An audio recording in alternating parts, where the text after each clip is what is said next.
नमस्कार, आप देख रहे हैं हर खबर और मैं हूं आपके साथ जागृति खंतवाल। बुलेटिन की शुरुआत कर लेते हैं बड़ी खबर से। बड़ी और अहम जानकारी हिसार से। सोनाली के परिवार ने एसपी से की मुलाकात। चोरी के मामलों में एसपी लोकेंद्र सिंह से की मुलाकात के बाद सोनाली के परिजनों का बयान। उन्होंने कहा कि एसपी लोकेंद्र सिंह ने दिया आश्वासन, मामले की जाएगी जांच। बड़ी और अहम जानकारी आपको बता रहे हैं हिसार से।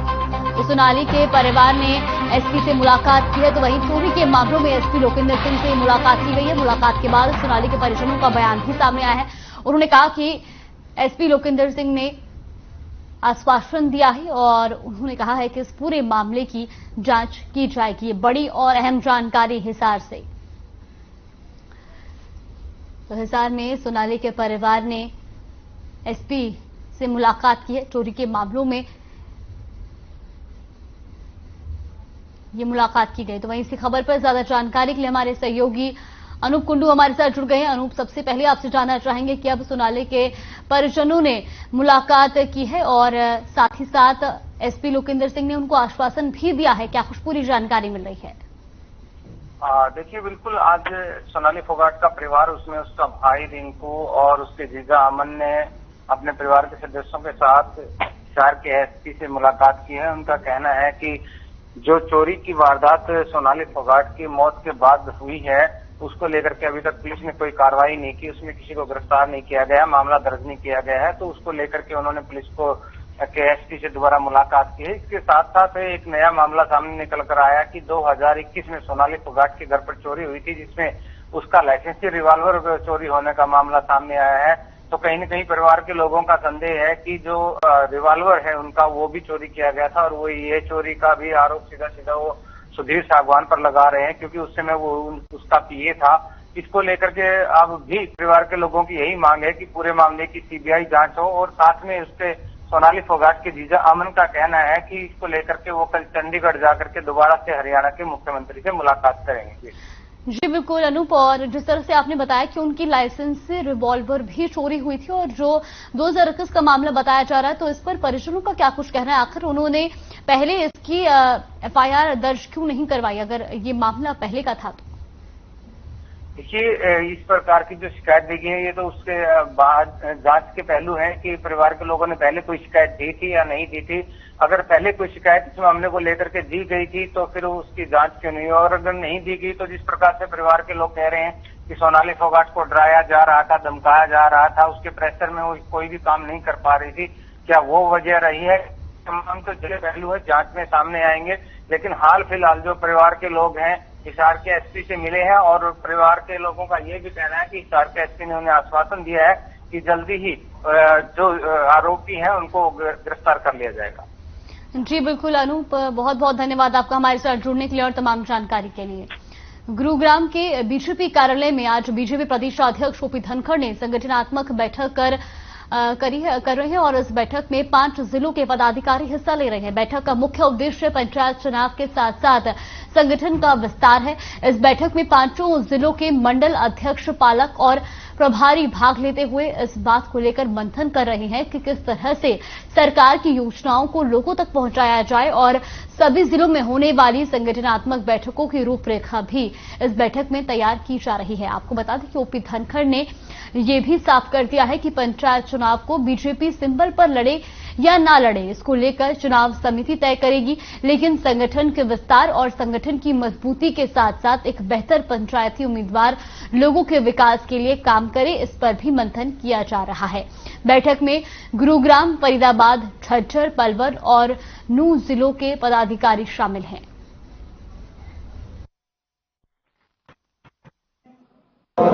आज 5 जिलों की बैठक यहाँ हो रही है। फरीदाबाद है, पलवल है, नूंह है, गुड़गांव है, झज्जर है। सभी मंडल अध्यक्ष, सभी मंडल प्रभारी और मंडलों के पालक को बुलाए हैं और आने वाले समय में हम जितने भी हमारे शक्ति केंद्र हैं, हर 5 बूथ पर एक शक्ति केंद्र है। हरियाणा भर में 4000 शक्ति केंद्र हमने बनाए हैं। अभी उनकी ट्रेनिंग हमने की थी। अभी हम शक्ति केंद्र अनुसार बैठकें करेंगे और उन बैठकों में जो हमारा नीचे का कैडर है, हर बूथ पर त्रिदेव हैं, 3 कार्यकर्ता हैं, उसके ऊपर ग्राम प्रमुख और सह प्रमुख हैं, उसके ऊपर शक्ति केंद्र का प्रमुख है, उसका सहयोगी है, और हर बूथ में कुछ 4-5 और भी सीनियर लोग रहते हैं, जैसे मैं भी किसी बूथ में रहता हूं। तो ऐसे सब लोगों को मिलाकर औसतन 25 लोगों को बैठक ये होगी और 1.5 घंटे की बैठक ये चलेगी, जिसमें 3 मुद्दों पर चर्चा करने वाले हैं। वैसी 4000 बैठकें होंगी। उसमें पंचायती राज जो चुनाव आ रहा है उसकी तैयारी पर बात करेंगे। वैसे खबर पर ज्यादा जानकारी के लिए सुशील हमारे साथ जुड़ गए गुरुग्राम से। सुशील, सबसे पहले आपसे जानना चाहेंगे कि बीजेपी की संगठनात्मक बैठक जारी है, कितनी अहम ये बैठक मानी जा रही है? बिल्कुल, देखिए बैठक अहम है और आपको बता दें कि जो 5 जिले के पदाधिकारी भारतीय जनता पार्टी के हैं उसमें मंडल के अध्यक्ष हैं, मंडल के पालक हैं और मंडल के प्रभारी हैं। ये मंडल लेवल के लोगों की बैठक है और ये बैठक इसलिए भी महत्वपूर्ण है कि 2 दिवसीय दौरा जो राष्ट्रीय अध्यक्ष हैं भारतीय जनता पार्टी के जेपी नड्डा, उनका आगमन हरियाणा में होना है और इसी 2 और 3 सितंबर को होनी है। साथ ही 1 सितंबर से लेकर 8 सितंबर के बीच करीब 4000 बैठकें होनी है हरियाणा में। ये 4000 बैठक जो की जाएंगी वो भारतीय जनता पार्टी के सभी पदाधिकारियों के साथ होंगी और अपर लेवल के पदाधिकारी भी उसमें शामिल होंगे। साथ ही जो बीजेपी की रीति नीति है वो जनता तक किस तरह पहुंचाई जाए, संगठन को कैसे मजबूत किया जाए और आगामी जो चुनाव है, चाहे वो पंचायत के चुनाव हो या नगर निगम के चुनाव हो, उन चुनावों में बीजेपी बेहतर प्रदर्शन कैसे करे और जो तैयारी की गई है अभी तक उसकी समीक्षा भी की जा रही है कि किस तरह से कितनी तैयारी है। और साथ ही साथ बीजेपी उन लोगों तक पहुंचेगी जो केंद्र और राज्य सरकार की योजनाओं का लाभ ले रहे हैं, उनसे फीडबैक लेगी और उन तक जो लोग लाभार्थी नहीं हैं, अर्थात जिन तक वह योजना नहीं पहुंच पा रही है, लाभ नहीं पहुंच पा रहा है, उन सबको कैसे जोड़ा जाए। ये तमाम बातें हैं और तमाम बिंदु हैं और उसी बिंदुओं के तहत यह बैठक आयोजित की गई है। और आज के गुरुग्राम के बैठक में 5 जिले हैं, जिसमें गुरुग्राम है, फरीदाबाद है, नूंह है, झज्जर है और पलवल है। ये 5 जिले के संगठन के तमाम पदाधिकारी जुड़े हैं, चाहे वो विधायक ही क्यों न हो, चूंकि इसमें 2 विधायक शामिल हैं, पलवल के दीपक मंगला शामिल है और पटौदी से सत्य प्रकाश जरावता है, क्योंकि ये दोनों विधायक भारतीय जनता पार्टी के संगठन में शामिल है, तो इस नाते ये दोनों मौजूद हैं वहां पे। और तमाम पदाधिकारी जो संगठन से जुड़े हुए हैं इन 5 जिलों में, वो बड़े छोटे उन तमाम लोगों को इसमें शामिल कराया गया है और मंडल लेवल के जितने भी पदाधिकारी हैं उनके साथ यह चर्चा हो रही है, उनको दिशा निर्देश दिया जा रहा है और माना जा रहा है कि आगामी चुनाव को लेकर बीजेपी एक्शन मोड में दिख रही है। जी बिल्कुल सुशील, बहुत बहुत धन्यवाद आपका हमारे साथ जुड़ने के लिए और तमाम जानकारी के लिए। हरियाणा यूथ कांग्रेस के अध्यक्ष दिव्यांशु बुद्धिराजा ने यमुनानगर में मीडिया से बात करते हुए कहा कि आरटीआई के जवाब में सरकार ने बताया कि पिछले 8 वर्षों में 8 नए सरकारी स्कूल खोले गए हैं। उन्होंने कहा कि सरकार ने विधानसभा पटल पर जो 10 साल का डाटा पेश किया है उसके मुताबिक 2014 और 2015 में सरकारी स्कूलों की संख्या 14,054 थी, जबकि अब हरियाणा में मात्र 9,700 सरकारी स्कूल रह गए हैं। उन्होंने प्रदेश के सीएम से सवाल करते हुए कहा कि सीएम को ये बताना चाहिए कि 5,000 सरकारी स्कूल कहां चले गए हैं। उन्होंने कहा कि मात्र 1 वर्ष में 1 नया सरकारी स्कूल खोला गया और 5,000 सरकारी स्कूल बंद कर दिए गए हैं। उन्होंने प्रदेश सरकार पर आरोप लगाते हुए कहा कि सरकार शिक्षा का निजीकरण करना चाहती है और इसी साजिश के तहत स्कूलों को कम किया जा रहा है। हरियाणा यूथ कांग्रेस इसके खिलाफ हरियाणा के सभी 22 जिलों में अध्यापकों, ग्रामीणों व अभिभावकों के साथ मिलकर धरना प्रदर्शन शुरू करेगी। उन्होंने कहा कि जरूरी हुआ तो शिक्षा मंत्री के आवास का घेराव भी किया जाएगा और सरकार को शिक्षा को निजी हाथों में नहीं सौंपने दिया जाएगा। तो यमुनानगर से ये खबर आपको बता रही है। 22 जो सरकारी स्कूल बंद हुए हैं और उसके अलावा जितने भी सरकारी स्कूलों में अध्यापकों की कमी होने की वजह से आज शिक्षा व्यवस्था का जो बुरा हाल हो चुका है, उन स्कूलों के बाहर जाकर इस बैनर के तले हरियाणा युवा कांग्रेस विद्यार्थियों, अभिभावकों और ग्रामीणों को साथ लेकर सरकार के खिलाफ अपनी आवाज बुलंद करेगी। हिंदू नाबालिग लड़की को जलाने के मामला तूल पकड़ता जा रहा है। इसी को लेकर कर्मी सेना के राष्ट्रीय अध्यक्ष सूरजपाल अम्मू ने हर खबर से खास बातचीत की। उन्होंने क्या कुछ कहा वो आपको सुनवाते हैं। के सम्मान में करनी सेना मैदान में तमाम नारे सुने थे, लेकिन आज देश में झारखंड के दुमका में जो घटना घटी है और जिस तरह से हिंदू बेटी के साथ दरिंदगी हुई है, आज उस मुद्दे पर करनी सेना जो हिंदुओं के हितैषी का दावा करती है, वो आज कहां है और क्या कुछ कर रही है, इसको लेकर करनी सेना के राष्ट्रीय अध्यक्ष कुंवर सूरजपाल अम्मू हमारे साथ है। आइए इन्हीं से जानते हैं। सर, इससे बड़ी दरिंदगी नहीं हो सकती। तो आपने कहा हिंदू होने का दावा करती है, हम हिंदू होने का दावा नहीं करते। हिंदू हितैषी होने के लिए मैं जन्म मेरा हिंदू परिवार में हुआ है, मैं कट्टर हिंदू हूँ, मैं हिंदुस्तानी हिंदू हूँ और मैं भारत का वो हिंदू है जो हिंदुस्तान के धर्म और संस्कृति की रक्षा करने वाले हैं। मैं एक बात कहना चाहता हूँ, इससे बड़ी दरिंदगी कोई हो नहीं सकती। एक नाबालिग बच्ची को उसके घर में तेल डालकर एक शाहरुख खान नाम का व्यक्ति जला दे और शाहरुख खान और आमिर खान के मुंह से एक शब्द न निकले। ये लोग जो बॉलीवुड के अंदर जिनको हम हीरो बनाते हैं, स्टार बनाते हैं, इनके नाम को जो अपने परिवार में अब इनके चहेते अपने बच्चों का नाम रखते हैं। आज मैं उसी शाहरुख खान कहना चाहता हूँ, क्यों नहीं बोलते शाहरुख खान, आज हिंदुओं की एक बेटी को, नाबालिग बेटी को सरेआम जिंदा जला दिया गया और तुम्हारे नाम राशि ने बना दिया। क्यों नहीं बोलता आज बॉलीवुड? क्यों नहीं बोलते वो जो टुकड़े टुकड़े गएंगे? कहाँ, क्यों चुप हो गए? आज दुख की बात यह है कि अगर हिंदू की बेटी जले, और मैं इससे बड़ी बात नहीं कह सकता, हिंदू की बेटी जले तो उनके मुंह से आवाज नहीं निकलती, इनके शरीर पर जूं नहीं रहेंगी। कारण ये चाहते हैं कि हिंदुओं के ऊपर अत्याचार बढ़े, ये चाहते हैं कि हिंदू इसी प्रकार से पीड़ित होता रहे, उत्पीड़न हिंदू का होता रहे। मैं उस बेटी के दर्द को बर्दाश्त, मतलब आप सोचिएगा मेरी उंगली अगर थोड़ी सी जल जाए तो मेरी हालत क्या हो जाती है। उस बच्ची को जिंदा जला, मिट्टी का तेल डालकर उसके घर में जला दिया गया। इससे बड़ी दरिंदगी क्या होगी? करनी से ना शाहरुख खान को और शाहरुख खान के समाज में कोई बात करना चाहती है। बेटे गलती से भी ना करनी सैनिक झारखंड के हाथों में आ गए ना। कल भी करनी सेना के लोग झारखंड में गए थे, दुमका के अंदर परिवार की जो अंकिता की बहन है छोटी, उससे मिले, उसके पिता से मिले, अनेक लोगों से वहाँ पर मिले। पुलिस प्रशासन ने वहाँ दवा 144 लगा रखी। क्यों लगा रखी है दवा 144? क्या आज मेरी अगर बेटी की हत्या हुई है तो मैं उस बेटी के समर्थन में नहीं जा सकता, उसके घर से, उसके परिवार से नहीं मिल सकता? क्या वहाँ पर मैं अपना विरोध जाहिर नहीं कर सकता? कैसी सोरेन सरकार है? सोरेन सरकार को तुरंत प्रभाव से दूर करना चाहिए और मैं तो केंद्र से मांग करता हूँ और वहाँ के राज्यपाल से मांग करता हूँ। जिस प्रकार की कानून व्यवस्था की हालत पतली हो चुकी है झारखंड के अंदर, अब सोरेन सरकार को सत्ता में रहने का अधिकार नहीं। एक और समस्या यह है, एक और बातें यह सामने आ रही है, जिस तरह से घटनाएं हो रही है, केवल मैं झारखंड की बात नहीं करूँ, तमाम हरियाणा में भी इस तरह घटनाएं हुई है, गोवा में हुई है। क्या कहीं आपको लगता है कि लव जिहाद का जो डेमोग्राफी है उसको बढ़ाने की कोशिश की जा रही है? जो डेमोग्राफी इतने शब्द का है, हिंदुस्तान के हिंदुओं को समझना चाहिए। चाहे गुड़गांव की डेमोग्राफी हो, हरियाणा की हो या हिंदुस्तान की हो, इस डेमोग्राफी को के अंदर जो बदलाव आया है 1, 2, 3, 4 साल के, वो बदलाव एक प्लानिंग के तहत। हम कहते हैं हमको हमारे तो ये लोग जनसंख्या बढ़ाने में लगे, उसके पीछे कारण आज गुड़गांव के सदर बाजार की बात करूं, मैं हरियाणा के और बाजारों की बात करूं, मैं दिल्ली के बाजारों की बात करूं, जिस प्रकार से वहाँ पर ये जिनको हम अल्पसंख्यक कहते हैं, मैं इनको आतंकवादी कहता हूँ, उन लोगों की गतिविधियाँ तेज हुई है। ये जो पार्कों में, सड़कों पर, शॉपिंग मॉल्स के अंदर जो ये नमाज पढ़ने का जो सिस्टम इन्होंने चालू किया है, निश्चित तौर पर इसके पीछे बहुत बड़ी साजिश की हुआ है। इसको हिंदुस्तान के हिंदुओं को समझना पड़ता है। देश हमारा है, हमारे पूर्वजों का, हमारा इतिहास, हमारे वीरों का इतिहास भरा पड़ा है, तो हमको समझना पड़ेगा डेमोग्राफी एक ऐसा शब्द है कि डेमोग्राफी को बदलकर ये अपना सिस्टम यहाँ सेट करना चाहते हैं। हिंदुस्तान के हिंदुओं को समझना पड़ेगा।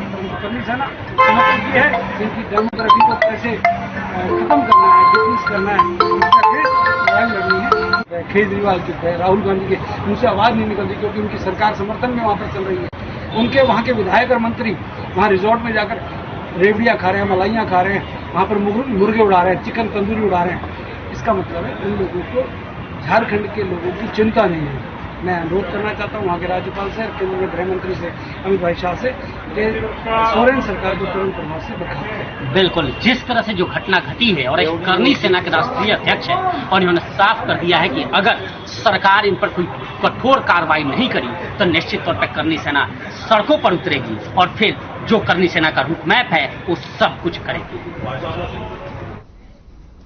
वहीं गुरुग्राम में मुख्यमंत्री उड़न दस्ता और नगर निगम की संयुक्त टीम ने एक बड़ी कार्रवाई की है। आपको बता दें कि टीम बिना अनुमति के सत्यम टेलीकॉम के द्वारा ट्रेंच लॉस मशीन और लेबर के द्वारा जमीन में गड्ढा खोदकर वोडाफोन की फाइबर केबल डाली जा रही थी, जिसकी सूचना पुलिस को लगी। मौके पर पहुंची टीम ने काम को रुकवा दिया। बिना अनुमति फाइबर केबल डालने का काम करने से सरकार के रेवेन्यू को लाखों रुपए का नुकसान पहुंचाया जा रहा है। जिस तरीके से चलाया जा रहे अवैध कार्य किसी के संरक्षण से चलाए जा रहे, इसकी जांच करके कार्रवाई की जाएगी।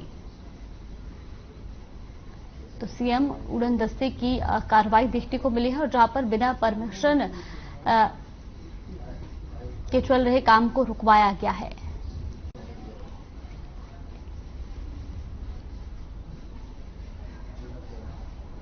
तो गुरुग्राम से खबर आपको बता रहे हैं, जहां पर सीएम फ्लाइंग टीम की बड़ी कार्रवाई देखने को मिली है। सरकार के राजस्व को नुकसान पहुंचा रही काम को रुकवाया गया। तो वही बिना परमिशन के ये काम किया जा रहा था, जिसको सीएम फ्लाइंग टीम ने मौके पर पहुंचकर रुकवा दिया है।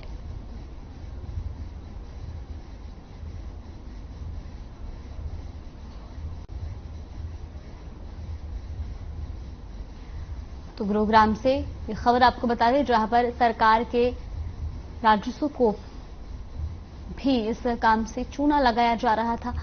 और वहीं आपको बता दें कि सीएम फ्लाइंग टीम ने अब इस पर कार्रवाई करते हुए इस काम को रुकवा दिया है।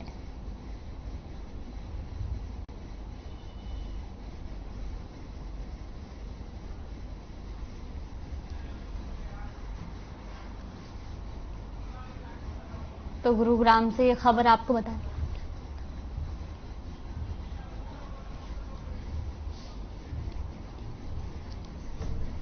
तो गुरुग्राम से खबर आपको बता दें, जहां पर बिना परमिशन के ये कार्य किया जा रहा था, और जिसके बाद मौके पर पहुंची सीएम फ्लाइंग की टीम ने इसमें कड़ी कार्रवाई करते हुए इस काम को रुकवा दिया। तो वहीं आपको बता दें कि इस कार्य से लाखों का नुकसान भी राजस्व को लग रहा था। तो सरकार के राजस्व को चूना लगाया जा रहा था, और अब सीएम फ्लाइंग की टीम ने इसमें कड़ी कार्रवाई की है। तो वहीं इसी खबर पर ज्यादा जानकारी के लिए हमारे सहयोगी सुशील हमारे साथ जुड़ गए हैं। सुशील, सबसे पहले आपसे जानना चाहेंगे कि सीएम फ्लाइंग टीम की ये बड़ी कार्रवाई देखने को मिली है, क्या कुछ पूरी जानकारी इसमें मिल रही है? बिल्कुल, देखिए गुरुग्राम में सीएम फ्लाइंग विंग ने एक छापेमारी की, और छापेमारी की आपको बता दें कि गुरुग्राम का सूरत नगर फेस 1 है। अमूमन गुरुग्राम के हर इलाकों में खुदाई का काम चल रहा है, और एयरटेल, वोडाफोन, तमाम कंपनियां जो हैं वो केबल बिछा रही हैं, और उसी डिगिंग की जा रही है, खुदाई की जा रही है। लेकिन यह परमिशन नगर निगम का होता है, और नगर निगम से परमिशन लेने के बाद, बकायदा फीस जमा करने के बाद यह कार्य होता है। लेकिन नगर निगम में एक शिकायत आई थी, और सीएम फ्लाइंग विंग को भी एक सूचना मिली थी कि एक सत्यम कंपनी नाम का एक कंपनी है, जो निजी तौर पे अपने लिए वोडाफोन का केबल बिछा रहा है, और उसको सड़कों को ध्वस्त कर रहा है, और वहां खुदाई का काम कर रहा है।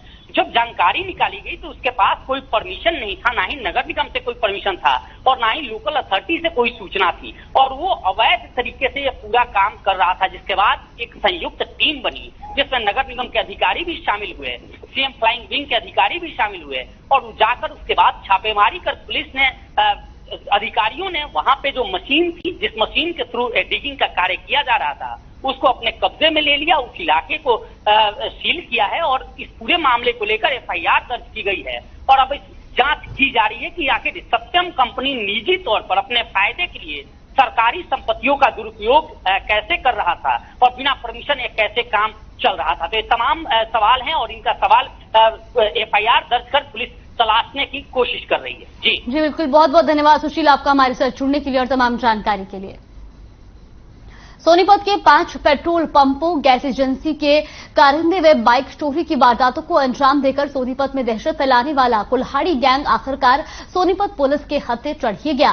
सोनीपत पुलिस ने इस पूरे मामले में गांव नागला कला के रहने वाले 3 युवकों को गिरफ्तार किया है। साथ ही सोनीपत एसपी ने इस पूरे मामले में खुलासा करते हुए बताया कि ये तीनों युवक नशे की पूर्ति करने के लिए लूट की वारदातों को अंजाम देते थे। सोनीपत पुलिस तीनों गिरफ्तार बदमाशों से गहनता से पूछताछ कर रही है। आपको बता दें कि सोनीपत क्राइम ब्रांच की टीमों की गिरफ्त में दिखाई देने वाले इन तीनों युवाओं को नशे की लत थी। जब इनके पैसे खत्म होते हैं तो ये नशा खरीदने के लिए लूट की वारदातों को अंजाम देते हैं। इन तीनों युवकों ने कुल्हाड़ी गैंग बनाया और इन्होंने सोनीपत में पिछले 15 दिनों में जिन लूट की वारदातों को अंजाम दिया, हम आपको बताते हैं।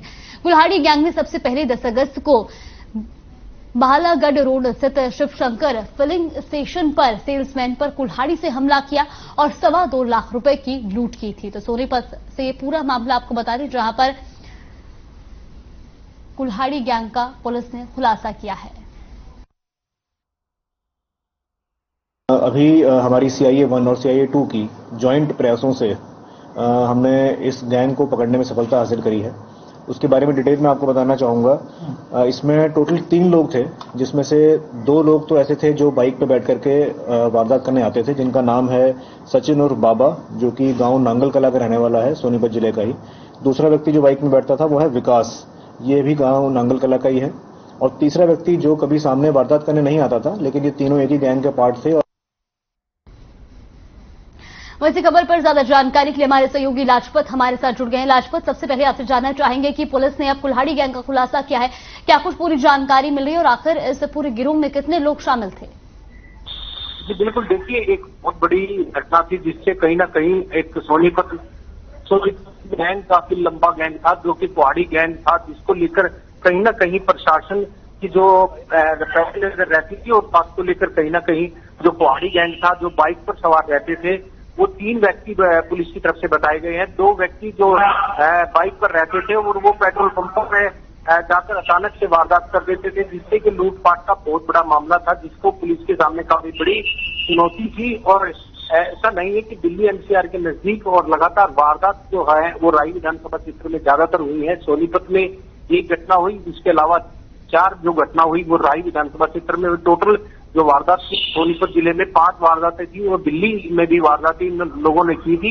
एक बहुत बड़ी चुनौती थी प्रशासन के सामने, और इस चुनौती का भी सामना कहीं ना कहीं किया तो कामयाबी पुलिस ने, क्योंकि लगातार जैसे आतंक मचाया था कुल्हाड़ी गैंग ने, उसको लेकर कहीं ना कहीं पेट्रोल पंप के जो मालिक थे या उनके वर्कर थे, उनके अंदर एक दहशत बन चुकी थी। इस दहशत को पुलिस ने कहीं ना कहीं खत्म किया है। लेकिन पुलिस नींद से जब जागी, जब पेट्रोल पंप के मालिकों ने जब स्ट्राइक की, तो उसको लेकर स्ट्राइक जो गई की थी वो कहीं ना कहीं पेट्रोल पंपों को मालिकों को बड़ी कामयाबी मिली है। उनकी जो एकजुटता दिखाई थी, उसको लेकर कहीं ना कहीं प्रशासन पर जो है वो सच्चाई दिखाई दी। और खासकर ये बात सामने आई कि जो राई विधानसभा क्षेत्र से मोहनलाल पटौली जो विधायक है, उन्होंने आश्वासन दिया था जब ये स्ट्राइक खत्म हुई थी, और गृह मंत्री जो अनिल विज है उन्होंने ये मामला हुआ है।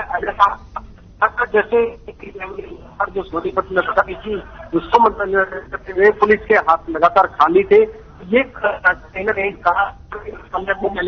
बड़ी कामयाबी होगी, क्योंकि जैसे जैसे कुल्हाड़ी गैंग ने आतंक मचाया था और लूट कर रहे थे। जी बिल्कुल लाजपत, बहुत बहुत धन्यवाद आपका हमारे साथ जुड़ने के लिए और तमाम जानकारी हम तक पहुंचाने के लिए। वहीं सोनीपत के ऋषिकुल विद्यापीठ स्कूल में 12वीं क्लास की छात्रा ने 4थी मंजिल से कूदकर आत्महत्या कर ली। घटना की सूचना पर पहुंची सोनीपत पुलिस ने शव को कब्जे में लेकर पोस्टमार्टम के लिए भेज दिया है। मामले की जानकारी देते हुए सब इंस्पेक्टर नरेश कुमार ने बताया कि 12वीं कक्षा की छात्रा चावी ने 4थी मंजिल से कूदकर आत्महत्या कर ली है। छात्रा के परिजनों का कहना है कि चावी मानसिक तौर पर बीमार चल रही थी और जब उसे पढ़ाई के लिए कहा तो उसने आत्महत्या कर ली। पुलिस ने मामला दर्ज कर जांच शुरू कर दी है।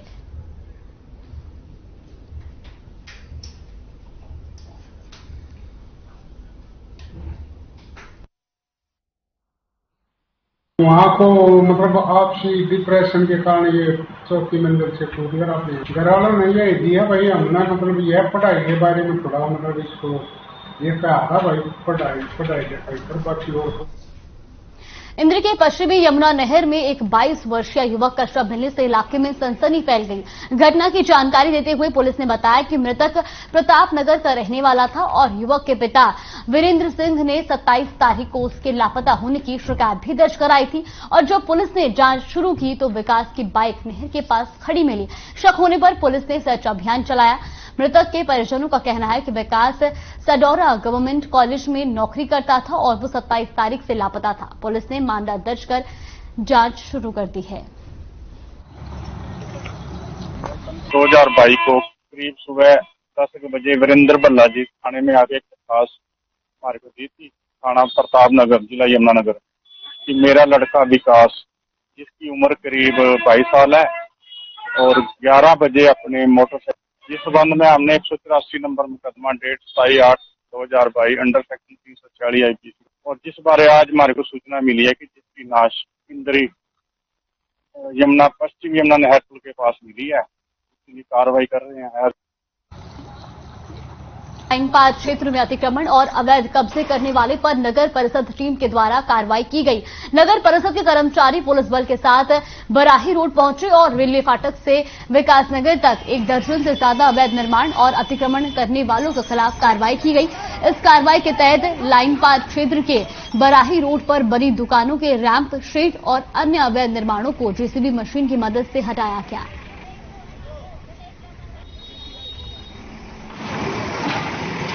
लाइन पार जो अवैध कब्जे थे, जो लोगों द्वारा शिकायत करी जा रही थी बार बार, अब भाई रोड पे अवैध अतिक्रमण किए हुए हैं, वो हटाए गए और लोगों से अपील है कि भाई रोड को साफ रखें, अवैध अतिक्रमण ना करें। अवैध अतिक्रमण किसी भी सूरत में बर्दाश्त नहीं किया जाए। बुलेटिन में फिलहाल के लिए बस इतना ही। आप देखते रहिए हर खबर।